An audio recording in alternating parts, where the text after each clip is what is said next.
இந்த வாட்டி ஆரம்பிக்கும் போதே வந்து வாட்டருக்கும் விக்கலுக்கும் சண்டை.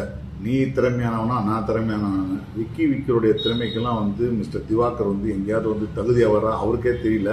ஆனால் அவர் வந்து நான் வந்து மக்கள்கிட்ட ஓட்டு வாங்கிடுவேன், அது வாங்கிடும் சொல்லாரு. ஒரு வாட்டியாவது வந்தாலும் வந்து துரத்து விட்டு அமைச்சா தான் நல்லா இருக்கும்னு தோணுது எனக்கு. அதே போல் பார்த்தீங்கன்னா அவருக்கு 2 பேரும் சண்டையில் வந்து சொல்கிறான். விக்கல் சொன்னது தான் செம்ம காமெடி. எங்கேயாவது ஒரு நாளைக்கு கேமராவில் அதை பக்கமாக பார்த்து ஒரு குமுறு வரும் பாரு அப்படின்னு சொல்லிட்டு போனாப்புல. அது ரொம்ப நல்லா இருந்துச்சு. அதுக்கப்புறம் பார்த்தீங்கன்னா வேலைன்னா என்னன்னு தெரியாதையே வந்து பாரு வந்து தெரியாது, பேப்பரில் எழுதி வச்சா கூட தெரியாது, அவள் அப்படி பண்ணுறா அப்படி பண்ணுறான்னு சொல்லிட்டு கனியும் கெமியும் பேசிக்கிட்டது நல்லா இருந்துச்சு. ரம்யா எல்லாரும் வந்து ஒருத்தரை பற்றி கருத்து சொல்லிட்டே இருக்கும்போது ஒவ்வொருத்தரும் கருத்து சொல்லும்போது திரும்ப வழக்கம் போல் வந்து பார்வம் சரி எல்லாம் சரி எம்ஜி யார் கதை சொன்னது நல்லா இருந்துச்சு அப்படின்னு சொல்லிட்டு ஒரு எபிசோடு போச்சு.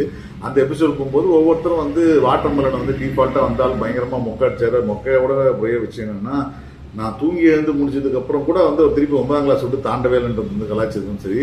அதே போல் எம்ஜே வந்து தன்னுடைய கதையை வந்து மிகப்பெரிய கதையாக சொல்லி கொலையாக கொண்டு எடுத்தாருன்றதை சொன்னேன். அதை வந்து எம்ஜிஏ ரொம்ப கரெக்டான ஸ்போர்ட்டிவாக எடுத்துக்கிட்டார். நான் சொன்னது வந்து பிடிக்கலன்னா நீங்கள் தாராளமாக சொல்லாங்க. ஆனால் நம்மளுக்கு வந்து வேறு வழி இல்லை, அவர் எடுத்துக்கிட்டதுனால அவரும் வந்து அமைதியாக இருந்தாப்புல. இதுக்கு நடுவில் வந்து பார்த்தீங்கன்னா அதில் வந்து கனியோடைய கதையை வந்து ரொம்ப நல்லா இருந்துச்சு. இந்த மாதிரி சொல்லும்போது அவங்களுக்கு வந்து இந்த வாட்டியும் வந்து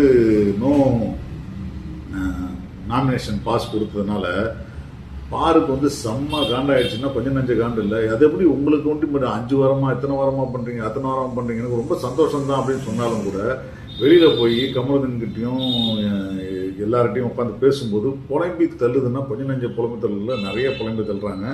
இது எல்லாம் தாண்டி வந்து இந்த பாட்டு பாடுறது டான்ஸ் ஆடுறதெல்லாம் பேசினாலும் கூட வந்து பார்த்தீங்கன்னா இதில் வந்து எல்லாருக்குமே வந்து கனி வந்து செலக்ட் ஆனது வந்து ஒரு பொறாமை தான் இருக்குது. வந்து பிக்கி வந்து சரி அட்லீஸ்ட் வந்து ஆட்டத்தை முடிச்சிடும், எப்படி நாளை காலையில் நாளையிலேருந்து பஞ்சாயத்து இருக்குது, அந்த பஞ்சாயத்தை வந்து விஜய் சேதுபதி வந்து பார்த்துட்டோம், அட்லீஸ்ட் நமக்கு 2 நாள் லீவ் விட்டுருவோம்னு சொல்லி நினச்சிருந்தாரு. நேற்றுக்கு வழக்கம் போல் பெரிய சண்டை கண்டெல்லாம் இல்லாமல் அடிதடிலாம் இல்லாமல் ஓரளவுக்கு டீசெண்டாக போனதுக்கான காரணம் வந்து எல்லாரும் அவங்கள பற்றி கருத்து சொல்கிற விஷயம். இதில் ரம்யா சொன்னதான் செம காமெடி. நான்லாம் வந்து டென்ஷன் ஆகிட்டேன்னா சாதாரணலாம் டென்ஷன் ஆக மாட்டேன், செம்ம டெரர். நான் அந்த டெரரில் வந்து ஒரு பிரச்சனை என்னென்னா, நான் கெட்ட வார்த்தை பேசாமல் வந்து பெரிய விஷயம். நாங்கள் அப்போது இந்த மாதிரி நம்ம காட்டாத இடத்துலலாம் எவ்வளோ கெட்ட வார்த்தை பேசுகிறாங்கன்னு தெரியல, பேசி காட்டினா பரவாயில்ல. அது வந்து நான் வேறு மாதிரி மோசமான பொம்பளை அப்படின்னு சொன்னாங்க. அது என்னமோ உண்மைதான். அவங்க குரலில் சொல்லும்போது பார்த்தீங்கன்னா செம்மையாக இருந்துச்சு அந்த குரலை கேட்கும்போது.